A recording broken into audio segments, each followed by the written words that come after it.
കുട്ടികളിലെ ക്രിയേറ്റിവിറ്റി കൂട്ടുന്നതിന് കുറച്ച് പ്രധാനപ്പെട്ട പോയിന്റ്സ് ഞാൻ പറയട്ടെ. അപ്പോൾ അവർ കുട്ടികളാണ്, മുതിർന്നവരെ പോലെയല്ല.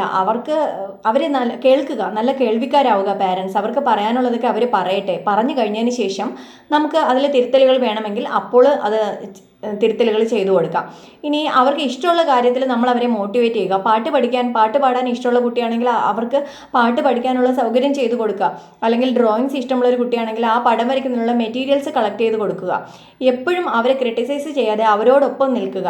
വീട്ടിൽ എന്തെങ്കിലുമൊക്കെ കുട്ടികൾക്ക് വർക്ക് ചെയ്യാനുണ്ടെങ്കിൽ അല്ലെങ്കിൽ ക്രിയേറ്റീവായിട്ട് എന്തെങ്കിലും ചെയ്യുമ്പോൾ കുടുംബ അന്തരീക്ഷം അതിനെ ഒരു സജ്ജമാക്കുക. അല്ലെങ്കിൽ കുടുംബത്തിലെ സഹായിക്കാൻ മുതിർന്ന ആൾക്കാരുണ്ടെങ്കിൽ അവർ കുട്ടിയോടൊപ്പം കൂടുക, എന്നിട്ട് അവരെ സപ്പോർട്ട് ചെയ്യുക.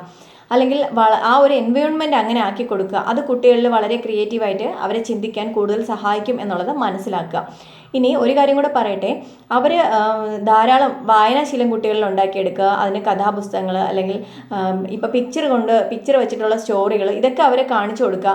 അല്ലെങ്കിൽ അവരുടെ ഭാവന വളർത്താൻ, ഇമാജിനേഷൻ വളർത്തുന്നതിന് നമുക്ക് അങ്ങനെ ഒരുപാട് ക്രിയേറ്റീവായിട്ട് കുട്ടികൾക്ക് ഒരുപാട് കാര്യങ്ങൾ ചെയ്തു കൊടുക്കാം.